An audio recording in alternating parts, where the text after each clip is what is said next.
Lord. ప్రభువైన యేసు నామములో అందరికీ వందనములు. ఈ దినం దేవుని వాక్యముల నుంచి కీర్తనలు 56వ అధ్యాయం 8వ వచనం.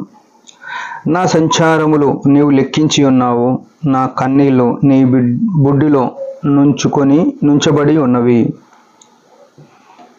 ప్రియులారా, దేవుడు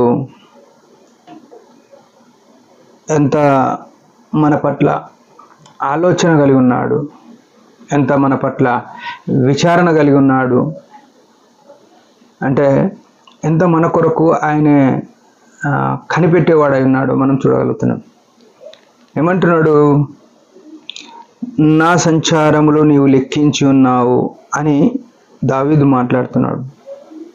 అంటే నా సంచారములు అంటే నేను ఏడికి పోయినా, నేను ఏడికి తిరిగినా, నేను ఎక్కడ ఏ స్థలంలోనికి ప్రయాణం చేసినా అవన్నీ నువ్వు కనిపెట్టి చూసినావు అని చెప్తున్నాడు. ప్రియులారా, ఎంత అంటే దేవుని యొక్క ప్రసన్నత, దేవుని యొక్క సన్నిధి దావీదుతో ఉంది అని మనం ఎరగవలసిన వారం. అంటే దీనే దావీదు దేవుడే కాదు, యేసుక్రీస్తు శిలువ రక్తంతో కడగబడిన ప్రతి వారికి, యేసు ప్రభు దగ్గర పాపాలు ఒప్పుకొని రక్షింపబడిన ప్రతి వారికి ఆయన వాగ్దానం ఇచ్చే దేవుడు ఏమంటే, నేను మీతో కూడా ఉన్నాను అని చెప్పేటోడు. నీ సంచారములు, నీ ప్రయాణాలు, నీ తిరుగులు అన్నీ కూడా ఆయనకు తెలుసు. యోబు గ్రంథంలో 31వ అధ్యాయం 4వ వచనంలో నీ అడుగుల లెక్క నాకు తెలుసు అని ఉంది. ప్రియమైన వారలారా, మన అడుగులు మనకు తెలియదు, మన తల్లిదండ్రులకు తెలియదు, మన భార్యకు, మన భర్తకు ఎవరికి తెలియదు. కానీ యేసు ప్రభు ఏం చేస్తాడంటే మన సంచారములు ఆయనకు ఎరుగుతాడు. అయితే ఇందులో మనం సరి చేసుకోవాల్సిన విషయం ఏంటంటే, యెషయా 43:7 ప్రకారం మనం ఆయన మహిమ కొరకు ఉన్నాం కదా. మన సంచారాలు, మన ప్రయాణాలు, మనం పోయే ప్రతి స్థలంలో ఆయన మహిమ కొరకు వెళ్తున్నామా, మన కొరకు వెళ్తున్నామా, ఆయనకు సాక్షిగా ఉండడానికి వెళ్తున్నామా, మన సొంత అవసరాలకు వెళ్తున్నామా?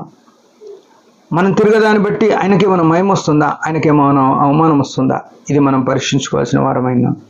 అయితే ఆయన మహిమ కొరకు తిరిగితే మనకు ఆనందమయమైన మకుటము, కిరీటం మనం పొందుతాం. కానీ ఆయనకు అవమానంగా తిరిగితే దేవుని నుంచి దూరం అయిపోయే వారం ఉన్నాం. మన సంచారంలో ఎట్లున్నాయి? రెండో విషయం ఏంటంటే, నా కన్నీళ్ళు నీ బుడ్డిలో నుంచబడి ఉన్నాయి అంటున్నాడు.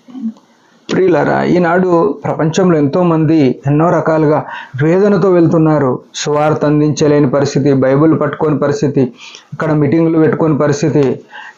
భారతదేశంలో ఇంకా కొన్ని చట్టాలు కొత్తగా ఇంప్లిమెంట్ ఏమవుతున్నాయి, క్రైస్తవుల మీద దాడులు జరుగుతున్నాయి, సంఘాలను హింసిస్తున్నారు. మణిపూర్ ఘటన మనం చూస్తూ వచ్చినాం.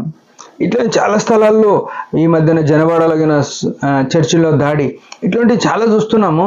ఇవన్నీ చూస్తే మనం నిమ్మకి నీరెక్కినట్టు ఉండడానికి లేదు. కన్నీళ్లు ఇర్మీయా గ్రంథంలో రోదన చేయి స్త్రీలను రోదన విద్య, అంగలార్పు విద్య నేర్పు అని ఉంది.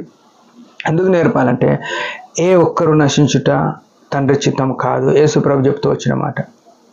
ఏ ఒక్కరు నశించుట ఇష్టం కాదు.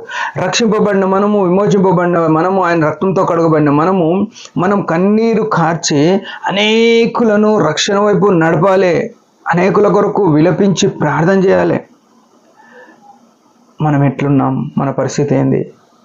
ఎంత విచారంగా ఉన్నందు కదా మన జీవితాల్లో. ప్రభు ఏమంటున్నాడంటే, నీ కన్నీళ్ళు నా బుడ్డిలో ఉన్నాయి అంటున్నాడు. ఆ కన్నీళ్లను బట్టి మనం ఏడుస్తాము. ఆ కన్నీళ్లను బట్టి మనకు పరలోకంలో ఆ బుడ్డిలో నుంచి చూపించి మనకు బహుమానము, కిరీటము ఇవ్వడానికి ఇష్టపడుతున్నాడు దేవుడు. ఉట్టినే కాదు బుడ్డిలో నీళ్ళుంచుకునేది. మనం ఏదో అవసరాల కొరకు కాదు ఏడవలసింది, ఆయన మహిమ కొరకు మనం ఏడ్చేవారమైండ. ఉదయకాలం మన జీవితంలో మన సంచారాలు ఎవరి మహిమ కొరకు ఉన్నాయి, మన కన్నీళ్ళు ఎవరి మహిమ కొరకు ఉన్నాయి, మనం సరిచేయబడి ఆయన మహిమ కొరకే జీవితం. దేవుడి మాట దీవించరు. ఒక చిన్న ప్రార్థన. పరమ తండ్రి యేసు ప్రభు నామములో వందనాలు. ఉదయకాలం ఇచ్చిన ఆయుష్ను బట్టి స్తోత్రములు. నిజమే, మా ప్రయాణాలు, మా కన్నీళ్ళు, మా సొంత అవసరాల కొరకు ఉన్నాయని సిగ్గుపడుతూ క్షమాపణ కోరుతున్నాం. నీ మహిమ కొరకు ఉన్నట్లు సహాయపడమని యేసు ప్రభు నామములో ప్రార్థిస్తున్నాం తండ్రి. ఆమెన్. మీరందరి పరిచయం గురించి భారంగా ప్రార్థన చేయండి. Praise the lord.